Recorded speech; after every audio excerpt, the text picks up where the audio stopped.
Bienvenidos a Crucigrama, el podcast sobre el cristianismo práctico.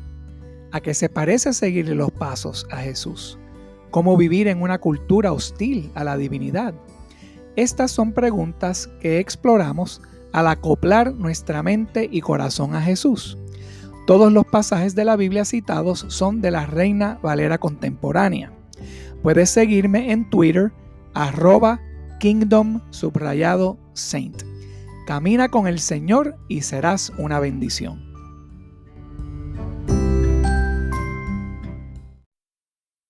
Punto número 5 es que Él guía al cristiano. Él guía al cristiano.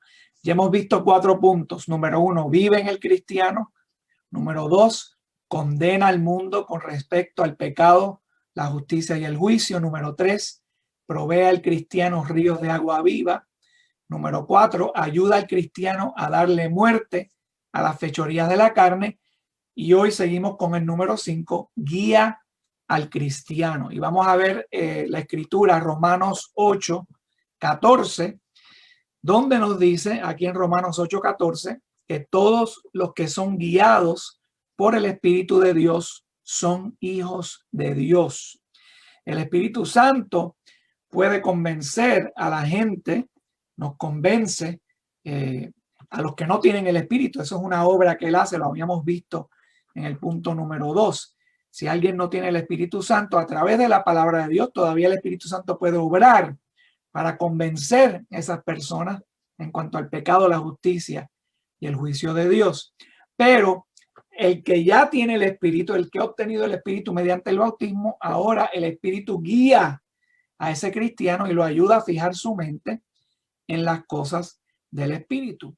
Eso lo vemos en el mismo capítulo 8 de Romanos, donde vamos a leer ahora el versículo 5, donde dice: los que viven conforme a la naturaleza pecaminosa fijan la mente en los deseos de tal naturaleza. En cambio, los que viven conforme al Espíritu fijan la mente en los deseos del Espíritu. O sea que cuando el Espíritu vive en nosotros, ahí ya entonces nos está guiando a fijarnos en los deseos del Espíritu, no a obligarnos a seguir los deseos de la carne, que ya no tenemos esa obligación. Como dice el versículo 9 de Romanos 8, dice: sin embargo, ustedes no viven según la naturaleza pecaminosa, sino según el Espíritu, si es el Espíritu de Dios vive en ustedes. Y si alguno no tiene el Espíritu de Cristo, no es de Cristo, como lo habíamos leído en Romanos 8:14. Somos hijos de Dios porque somos guiados por su Espíritu. Tenemos el Espíritu de Cristo, entonces somos de Cristo y ahora vivimos conforme a los deseos del Espíritu, fijando nuestra mente en los deseos. Así es como nos guía el Espíritu Santo. El salmista en el Salmo 143, versículo 10, nos dice: enséñame a hacer tu voluntad, porque tú eres mi Dios.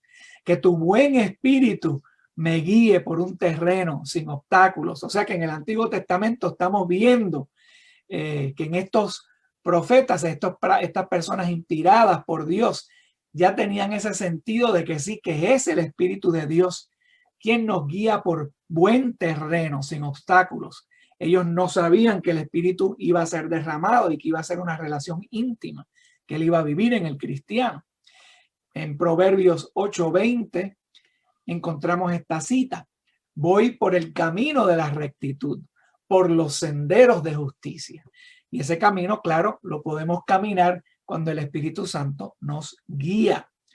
En Isaías 48:17 dice: el Señor, tu Redentor, el Santo de Israel, yo soy el Señor, tu Dios, que te enseña lo que te conviene, que te guía por el camino en que debes andar. Y según este pasaje, el Señor es el que nos guía. Sabemos hoy día cómo lo hace: mediante el Espíritu Santo, mediante su palabra, mediante el Espíritu que nosotros tenemos, que nos guía por los caminos que debemos andar. Por eso debemos fijar nuestra mente en los deseos del Espíritu, ya que si la fijamos en la carne, no vamos a ver esos caminos. Nos vamos a distraer de ese buen camino que el Señor nos quiere dar. En referencia a lo que habíamos dicho en Romanos 8:14, que los que son guiados por el Espíritu son hijos de Dios, vemos también esa misma referencia a ser hijos de Dios en Gálatas 4:6.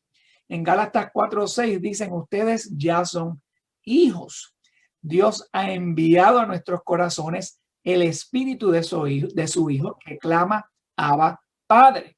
Así que Pablo está, cuando le escribe a los romanos, le escribe de esa forma. Aquí, cuando le escribe a los gálatas, les repite casi lo mismo, pero de una forma un poco diferente. Somos hijos de Dios. Ahora, la relación que tenemos con el Padre es una más íntima, donde exclamamos Abba, que es como decir papi, un nombre, un sobrenombre íntimo que ahora tenemos con nuestro Dios. En Gálatas también, capítulo 5, versículo 16, Pablo le anima a los gálatas: vivan por el Espíritu y no seguirán los deseos de la naturaleza pecaminosa. Así que tenemos esas dos opciones siempre presentes en nuestra mente: o darnos a los deseos carnales o vivir por el Espíritu, siendo guiados por el Espíritu, que eso es lo que dicen dos versículos después en Gálatas 5:18. Si los guía el Espíritu, no están bajo la ley. Claro, estaba haciendo referencia ahí a la ley de Moisés, que era una ley que se enfocaba más en lo carnal, en el hombre exterior. Pero ahora vivimos por el Espíritu y hemos dado muerte a las cosas materiales.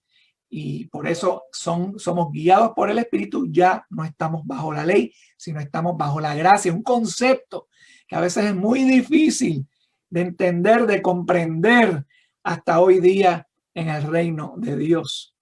Y como ya hemos repetido anteriormente, Gálatas 5, 22 al 25, donde se encuentra la lista del fruto del Espíritu Santo, que es amor, gozo, paz, paciencia, benignidad, bondad, fe, mansedumbre, templanza. Él dice aquí: contra tales cosas no hay ley. Por eso ya no estamos bajo la ley, porque si vivimos conforme al Espíritu, no tenemos que preocuparnos por la ley. Dice aquí en el versículo 24: los que son de Cristo, somos hijos de Dios. ¿Por qué? Porque somos guiados por su Espíritu. ¿Por qué? Porque se nos ha dado el Espíritu de su Hijo. Los que son de Cristo han crucificado la carne con sus pasiones y deseos. Ya la carne no vale para nada. Ahora que estamos en Cristo, es el Espíritu que nos da vida. Y como dice el versículo 25, si vivimos por el Espíritu, vivimos también según el Espíritu. En Efesios 5:9 se vuelve y se repite: el fruto de la luz consiste en toda bondad, justicia y verdad. Ese fruto de la luz que se refiere Pablo ahí en Efesios 5:9 es el fruto del Espíritu, que vemos aquí sus características en Gálatas 5:22: amor, gozo, paz, paciencia. Todo lo que es luz, todo lo que es bondad, todo lo que es justicia, todo lo que es verdad.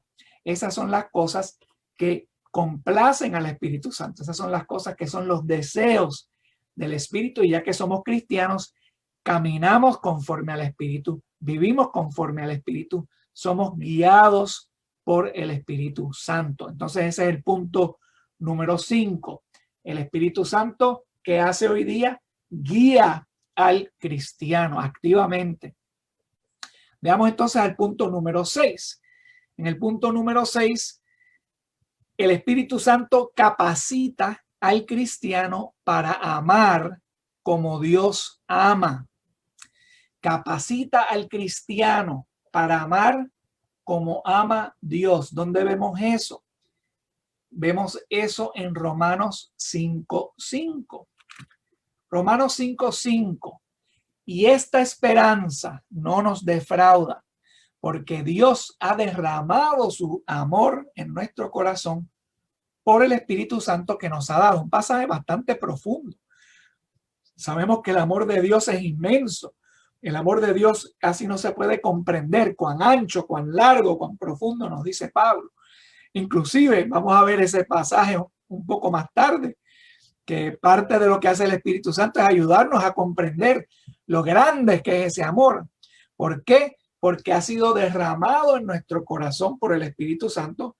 No me pregunten cómo, eso es una cosa espiritual, cómo es que el amor de Dios va a caber en nuestro corazón, pero eso es una fuente interminable porque tenemos esa conexión con Dios mediante el Espíritu Santo. Dios no se cansa de amar, el amor de Dios se continúa dando, y cuando estamos caminando según el Espíritu, ese amor sale de nosotros, no tiene límite, aunque nosotros tal vez en nuestra carne, en nuestra mente, en nuestras emociones, lleguemos hasta un límite. El amor de Dios no se limita. Y el cristiano puede aprender a amar a su prójimo y debe de aprender a amar a su prójimo, porque Dios no nos ha dado ese amor para que se quede ahí.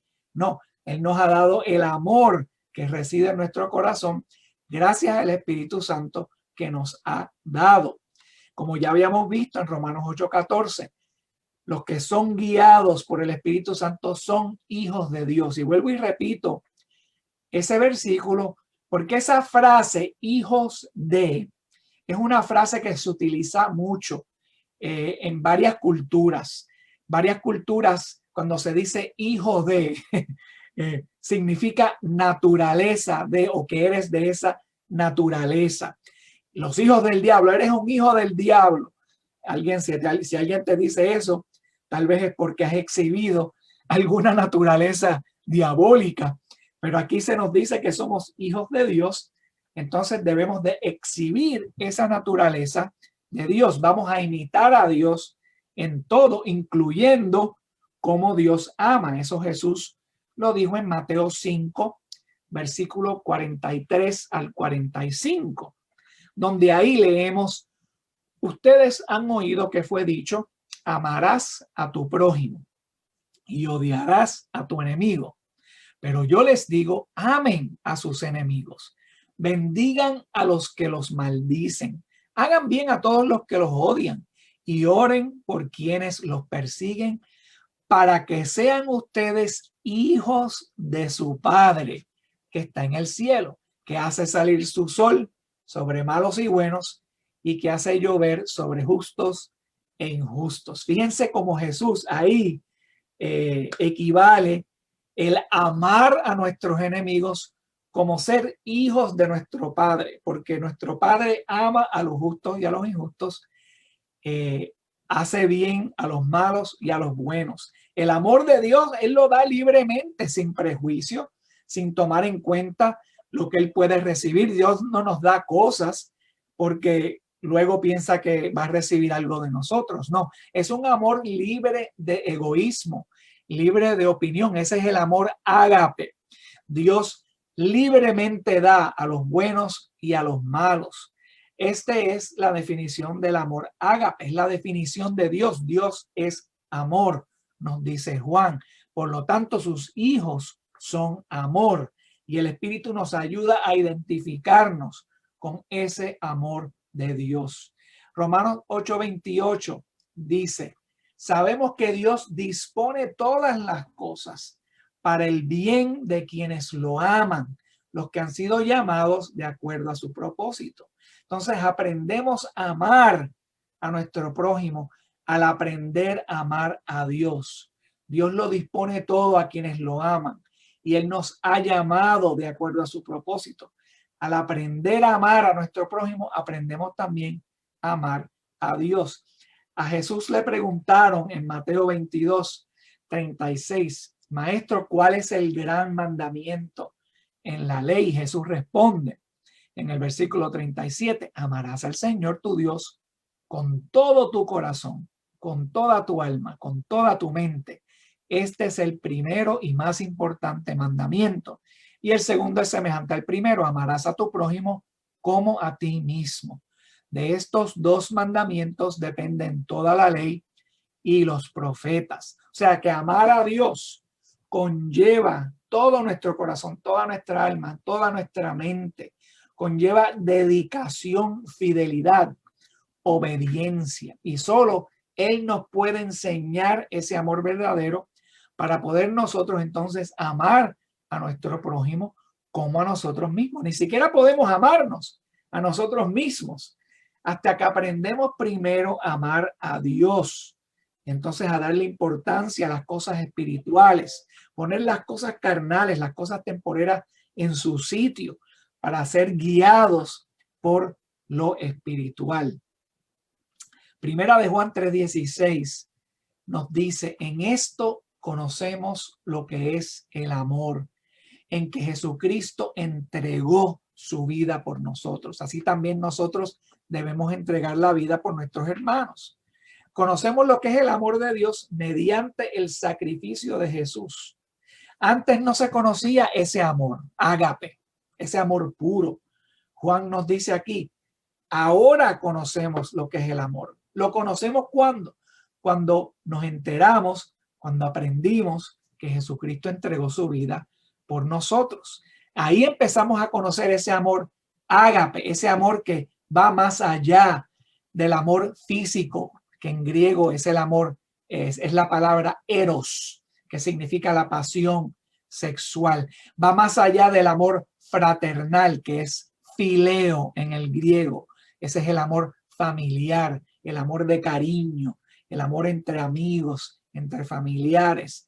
Es un amor que se da, el amor ágape, sin tomar en cuenta la dignidad del individuo, tal y como Dios nos amó cuando nosotros éramos sus enemigos, como dice Romanos 5:8. Mientras éramos sus enemigos, Dios nos amó y Dios envió a Jesús. Y ahora, mediante el Espíritu Santo, estamos aprendiendo ahora a amar como el Espíritu Santo nos ama. Conocemos lo que es el amor de Dios ahora en esa realidad a través de aprender y lo que ha hecho Jesús, a través de esa convicción de ese amor de Jesús en cual crecemos día a día. Primera de Juan 4, 19 al 21 dice: nosotros lo amamos a él porque él nos amó primero. Si alguno dice yo amo a Dios pero odia a su hermano, es un mentiroso. Pues el que no ama a su hermano, a quien ha visto, ¿cómo puede amar a Dios a quien no ha visto? Nosotros recibimos de él este mandamiento: el que ama a Dios, ame también a su hermano. O sea que todos estos mandamientos se pueden cumplir. ¿Por qué? Porque mediante el Espíritu Santo hemos recibido la capacidad de amar como Dios ama. Eso no es una capacidad carnal. La carne no es capaz de practicar ese amor ágape como Dios quiere que lo practiquemos. Por eso derramó en nuestro corazón su amor mediante el Espíritu Santo. Es un amor que no es de nosotros, es un amor que es de Dios, la fuente es de Dios y se da a través de nosotros, a través de estos miembros débiles, a través de esta vida que vive en un mundo pecaminoso. Se da a conocer ese amor de Dios cuando somos guiados por el Espíritu Santo. Me gusta como dice 2 de Corintios capítulo 4 versículo 6, dice: Dios, que ordenó que la luz resplandeciera en las tinieblas, hizo brillar su luz en nuestro corazón para que conociéramos la gloria de Dios que resplandece en el rostro de Cristo. Qué pasaje más profundo. Y por segunda vez vemos aquí esa referencia a la luz, a algo que viene del Espíritu Santo. Se refiere como una luz en nuestro corazón. Sabemos, según Jeremías 17, que el corazón es muy malvado, pero ahora, si somos guiados por el Espíritu Santo, se hace brillar una luz en ese corazón malvado y se logra a través de este cuerpo pecaminoso dar a conocer el amor ágape. Todo eso lo hace Dios mediante su Espíritu, no mediante nosotros. Ya las tinieblas no es nuestra motivación, no somos motivados por el engaño, por el pecado, por el miedo, por el orgullo, las cosas que son de las tinieblas. No, ahora es la luz de Dios que sobresale en nuestro corazón mediante el Espíritu Santo. Y en nosotros ahora, en nuestras obras que hacemos, resplandece ese rostro de Cristo. Somos como unos espejos, ¿no? Unos espejos en donde se refleja esa luz de Cristo, tal y como el sol se refleja de la luna. y causa una luz. No es la misma luz que el sol, claro, pero como quieres una luz, pues la luz de Dios se refleja en nosotros mediante el amor de Dios. Y ese no es el único pasaje que habla sobre ese resplandor. Vamos a ver en varios puntos que vamos a discutir sobre cómo también nosotros reflejamos a Cristo en lo que nosotros hacemos. Aquí en Efesios, capítulo 3, versículo 16 al 19, leemos más sobre lo que el Espíritu Santo hace en nosotros y cómo nos capacita para amar. Dice aquí, para que por su Espíritu y conforme a las riquezas de su gloria, los fortalezca interiormente con poder, para que por la fe Cristo habite en sus corazones y para que arraigados y cimentados en amor, sean ustedes plenamente capaces de comprender con todos los santos cuál es la anchura, la longitud, la profundidad, la altura del amor de Cristo. En fin, que conozcan ese amor que excede todo conocimiento, para que sean llenos de toda la plenitud de Dios. Fíjense qué bonitas estas palabras, que hermanos, no podemos conocer a plenitud ese amor, la anchura, la altura, la profundidad. Esas son cosas que solamente se pueden conocer cuando nos capacita el Espíritu Santo, cuando nos fortalece, como dice aquí en el versículo 16, nos fortalece interiormente con poder. La carne no logra comprender esas cosas, pero cuando caminamos mediante el Espíritu y dejamos que el Espíritu Santo nos guíe, nos fortalece para poder comprender, para poder capacitarnos de ese entendimiento y dar a conocer a otros ese amor. Por el Espíritu Santo solamente se puede comprender esa totalidad del amor de Cristo. Y como dice aquí en el versículo 19, seamos llenos de la plenitud de Dios. Eso es algo que alguien dirá, bueno, eso es bastante imposible. ¿Cómo alguien puede llenarse de la plenitud de Dios en esta carne tan débil y tan pecaminosa? Bueno, hermanos, únicamente por el Espíritu Santo. No es algo que nosotros voluntariamente vamos a entender o a poder practicar, porque como dice aquí en el versículo 17, Cristo habita en nuestros corazones por fe. Por fe sabemos que Él es el que obra, no es una cosa de que viene de nosotros, de nuestra fuerza o nuestra dexteridad o de un talento carnal que nosotros tengamos. No, nada de eso es así. Eso es fruto del Espíritu Santo que se va a dar mientras fijemos nuestra mente en el Espíritu. Eso es algo que se hace aparte de nosotros, entendámoslo o no, queramos o no. Dios es el que nos capacita para obrar, hacer y pensar de esa forma, ya que nuestra carne no lo puede hacer. Por eso es que somos salvos por la gracia de Dios y no por obras, porque por obras no podemos ni llegar a nada. Pero sí por fe y por gracia de Dios ya somos capacitados por el Espíritu Santo. Entonces ese era el punto número 6. ¿Qué hace el Espíritu Santo hoy día? Punto número 6. Capacita al cristiano para amar como ama Dios.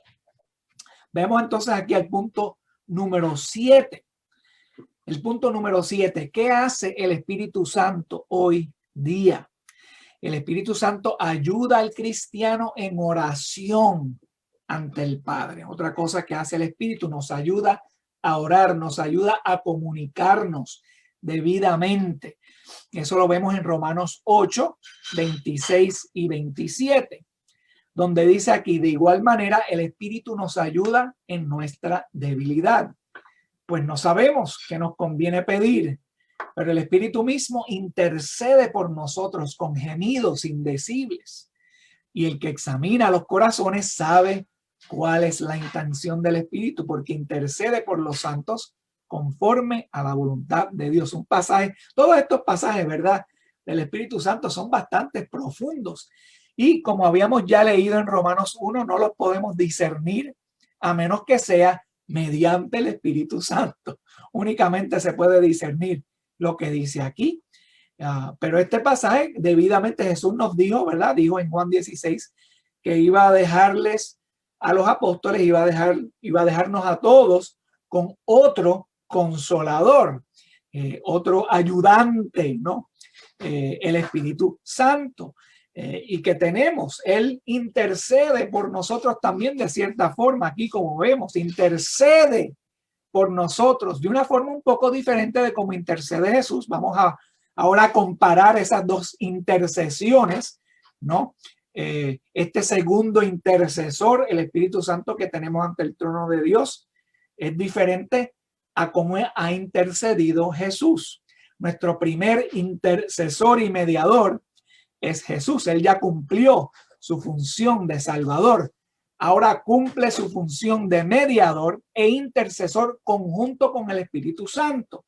En Hebreos 7:25 leemos que Jesús puede salvar por completo a los que por medio de él se acercan a Dios, ya que vive siempre para interceder por ellos. O sea, la intercesión de Jesús es ante el trono de Dios. La intercesión del Espíritu Santo es un poco más personal, ya que Él vive en nosotros. Y para explicar y para discernir un poco lo que eso quiere decir, tenemos que entender esa primera frase que dice aquí en el versículo 26 de Romanos 8 que leímos. Dice, de igual manera, el Espíritu nos ayuda en nuestra debilidad. Esa frase, nuestra debilidad, viene del griego astenea, y eso significa una debilidad en cuanto a una enfermedad, sea carnal o sea espiritual. La idea detrás de esa frase es que vivimos en un ámbito enfermo. El ámbito completamente en que vivimos, carnal, terrenal, es un ámbito enfermo, afectado por el pecado, como dice Pablo en Romanos, que toda la tierra ha sido sometida a ese pecado, a los efectos de la corrupción. Y por lo tanto vivimos en un ámbito, en un mundo afectado por el pecado, corrompido. Y por eso, por más inteligente que seamos, por más espiritual que seamos, no tenemos la capacidad mental, no tenemos la capacidad emocional o espiritual para comunicarnos adecuadamente con nuestro Dios. Por eso Jesús dijo que nos dejaba otro consolador que puede conocer nuestra mente más profundamente que hasta nosotros mismos.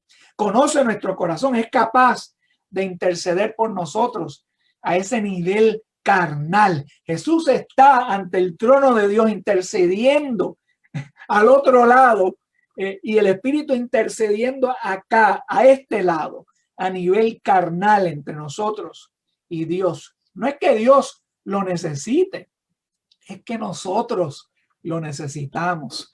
El Espíritu Santo habita en nosotros, es capaz de conocer nuestra intención, sabe cuál es la voluntad de Dios, intercede a este nivel local en cada cristiano, mientras que Jesús intercede al nivel universal ante el trono del Padre. Como dice aquí, intercede a veces hasta con gemidos indecibles. A veces no sabemos qué decir y en vez de tratar de preocuparnos por encontrar las palabras adecuadas, y yo sé que a veces nos preocupamos por palabras adecuadas porque cuando estamos orando en la iglesia, estamos haciendo una oración aquí por Zoom, pues queremos tener las palabras apropiadas, pero a veces nos tropezamos y no sabemos qué decir. Por eso se nos dio el Espíritu Santo. Él sabe cuál es la mejor forma de poner nuestra petición al Padre. Él conoce nuestro corazón, intercede por los santos conforme a la voluntad de Dios. O sea, que lo hace de una forma que agrada a Dios, ya que nosotros existimos aquí en una forma muy débil en estos momentos. Existimos de forma que en realidad no podemos acercarnos o comunicarnos con Dios. Eso me acuerda aquel pasaje en Éxodo, cuando Dios se quería comunicar con los israelitas y trató de hablarles y los israelitas se tapaban los oídos. No podemos escuchar esa voz. ¡Ah! Y armaron ahí un lío Y entonces Dios cesó de hablarles y le dijo, bueno, les voy a hablar ahora a través de Moisés. Moisés en aquel momento se convirtió como en un Espíritu Santo temporero, como en un mediador temporero, un tipo de Cristo, un tipo de Espíritu Santo. Pero ahora, gracias a Dios, gracias al Espíritu Santo, podemos comunicarnos de forma adecuada a pesar de tener esta debilidad, debilidad carnal, debilidad emocional, debilidad pecaminosa. En Efesios 6:18 nos dicen, oren en el Espíritu en todo momento con peticiones y ruegos. Manténganse alerta y perseveren en oración por todos los santos. Hermanos, solo en el Espíritu podemos ofrecer las peticiones, los ruegos, las oraciones. Solo en el Espíritu podemos perseverar, podemos mantenernos alerta, podemos pedir el uno por el otro. A veces yo pido por mi hermano Luis o mi hermano Gabriel. A veces no sé qué pedir, a veces tal vez pida algo que es erróneo o que no sea completamente. A veces nosotros, ¿verdad? Hasta nos olvidamos de los nombres de quienes estamos pidiendo, pero no nos tenemos que preocupar porque Dios sabe exactamente por quién estamos pidiendo y qué es lo que debemos de pedir. Hasta si oramos erróneamente, el Espíritu Santo corrige todo eso y se lo lleva a Dios de forma adecuada y de forma aceptada. Y eso es un gran don, un gran regalo que obtenemos mediante el Espíritu Santo. Por eso es que podemos ir al trono de gracia con confianza, no con miedo, con confianza, ya que el Espíritu nos capacita para pedirle a Dios adecuadamente. En Lucas 11, versículo 1 en adelante, aquí nos encontramos con esa ocasión cuando Jesús le estaba enseñando a los discípulos a orar. Ellos le pidieron a Jesús, Señor, enséñanos a orar, así como Juan enseñó a sus discípulos. Y Jesús nos da una plantilla de cómo orar. Muchas personas han tomado esa plantilla como si fuese la oración exacta de lo que debemos de pedirle a Dios. Padre nuestro que está en el cielo, santificado sea tu nombre. Y se convierte como que en un ritual de palabras que decimos hasta sin pensar, como si fuese algo mágico, abracadabra, haz que esto pase. Y mucha gente trata la oración como si fuese algo así. No, espérate, no comas porque tenemos que orar antes de comer porque si no nos podemos envenenar y vamos a comer para que la comida esté bendecida y hasta tratamos esa oración como si fuese un abracadabra. Ok, ya oramos, ahora podemos comer.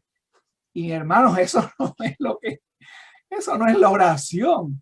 La oración no se trata de decir algunas cosas así como si fuese un ritual. Es una comunicación íntima y lo que ofrece Jesús en Lucas 11 es una simple plantilla, no una lista que se debe de repetir, sino una plantilla de cómo lo debemos hacer. Como dice aquí, oramos al Padre, nos dirigimos al Padre en oración, reconocemos su santidad, santificado sea tu nombre. No podemos dirigirnos a Dios sin conocer que Dios está más allá que nosotros, es más grande, más alto, más sabio. Su santidad, su reino, reconocer o pedir por nuestras necesidades físicas a diario, reconocer lo que necesitamos y reconocer que podemos pedirle a Dios por esas cosas y reconocer que necesitamos perdón de nuestros pecados, reconocer que nosotros debemos perdonar a los demás, acordarnos que Dios nos ha perdonado y que ese perdón se tiene que dar libremente. Esos son principios que debemos de tener en nuestra mente para lograr una comunicación aceptada ante Dios. Y por último, pedirle ayuda en nuestras tentaciones, porque Dios es el único que nos puede ayudar en nuestras tentaciones. Aquí en Lucas 11, si leemos lo que le sigue, en versículos 5 al 13, nos sigue dando ejemplos de lo que es la oración, porque la oración no es algo profundo también, es una comunicación. Y dice aquí ¿quién de ustedes que tenga un amigo va a verlo a medianoche y le dice, amigo, préstame 3 panes, porque un amigo mío ha venido a visitarme y no tengo nada que ofrecerle. Aquel responderá desde adentro y le dirá, no me molestes, la puerta ya está cerrada, mis niños están en la cama, no puedo levantarme para dártelo. Yo les digo que aunque no se levante a dárselos por ser su amigo, sí se levantará por su insistencia y se le dará todo lo que necesita. Así que pidan y se les dará, busquen y encontrarán, llamen y se les abrirá. Noten cómo él nos está animando a no ser pachosos o avergonzados de pedirle a Dios cosas. Dios quiere que le pidamos, Dios quiere que lo busquemos, Dios quiere que lo llamemos. Dice aquí en el versículo 10, porque todo el que pide recibe, el que busca encuentra, el que llama se le abre. Y eso conlleva, hermanos, pedirnos cosas los unos a los otros también, porque Dios obra a través de los demás. A veces tenemos miedo. Hoy no le quiero preguntar al jefe, no le quiero preguntar a mi jefe a ver si me da el miércoles libre para yo poder ir a la clase de Biblia. Hombre, pídale primero a Dios y después pídale a él. Porque aunque si su jefe lo odie por insistencia, como dice aquí, si sigue usted insistiendo, pues se lo dará. Así ha ocurrido muchas veces con miembros de la iglesia acá y también yo he pasado por esa experiencia. Me gusta como después sigue diciendo aquí en el versículo 11, ¿quién de ustedes si su hijo le pide pan, le da una piedra? O si le pide un pescado, en lugar del pescado le da una serpiente, o si le pide un huevo, le da un escorpión. Pues si ustedes que son malos saben dar cosas buenas a sus hijos, ¿cuánto más el Padre Celestial dará el Espíritu Santo a quienes se lo pidan? Fíjense como el mismo Jesús aquí nos presenta como que el mejor regalo que le podemos pedir al Padre es ¿cuál? El Espíritu Santo. Mejor que un huevo, mejor que pan, mejor que un pescado, mejor que cualquier cosa material que le podamos pedir a Dios, es pedirle el Espíritu Santo, porque como estamos aprendiendo, una vez que ese Espíritu vive en nosotros, no tenemos más ninguna necesidad aquí en la tierra. Noten que esta oración aquí en estos versículos del 5 al 13, simplemente Jesús le explica como si fuese una comunicación entre hijo y padre. Si por insistencia, ¿verdad?, las personas se ven obligadas a hacer algo por ti, ¿cuánto más nuestro Padre cuando insistimos?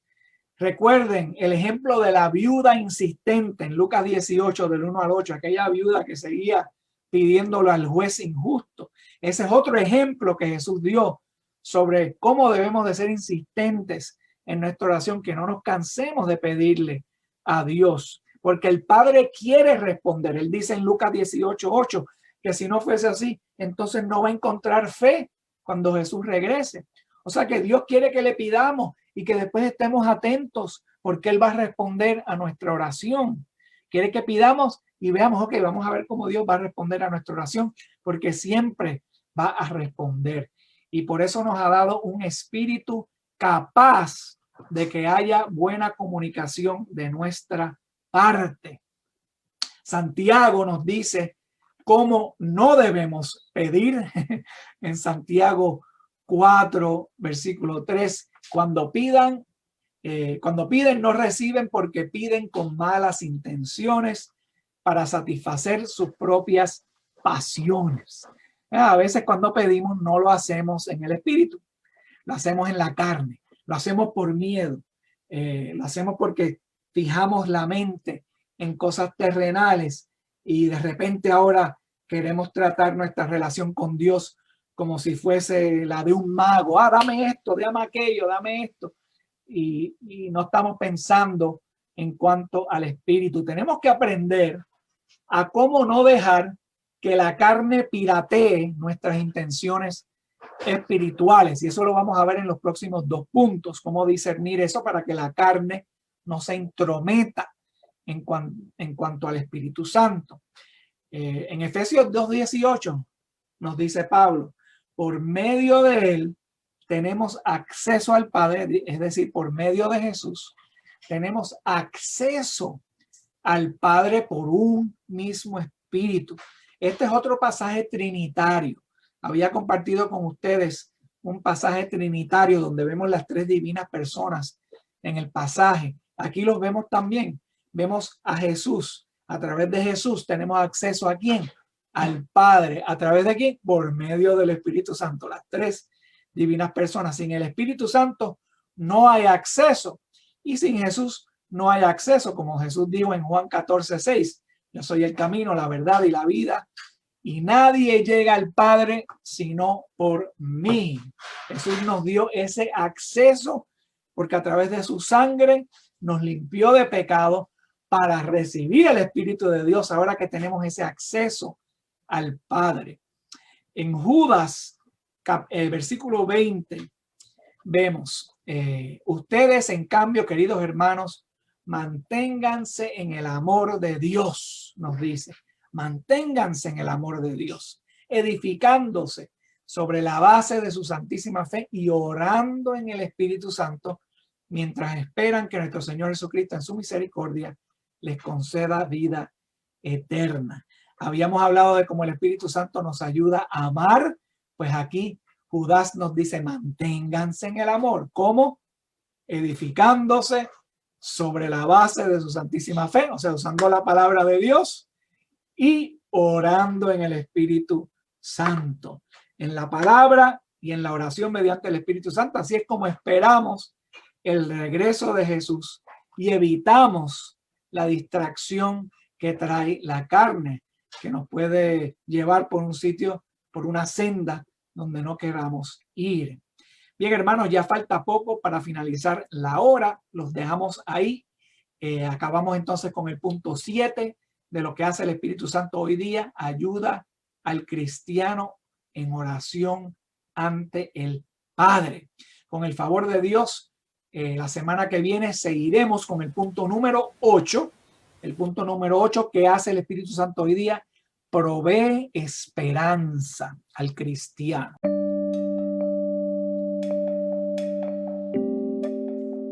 Espero que el Señor te haya dado una idea de cómo acoplarte a Jesús con el mensaje de hoy. Siempre aprecio tus comentarios. Puedes enviarme tus pensamientos, reflexiones y comentarios directamente a través de la aplicación Anchor. También puedes conectarte conmigo a través de Twitter, @Kingdom_Saint. Camina con el Señor y serás una bendición.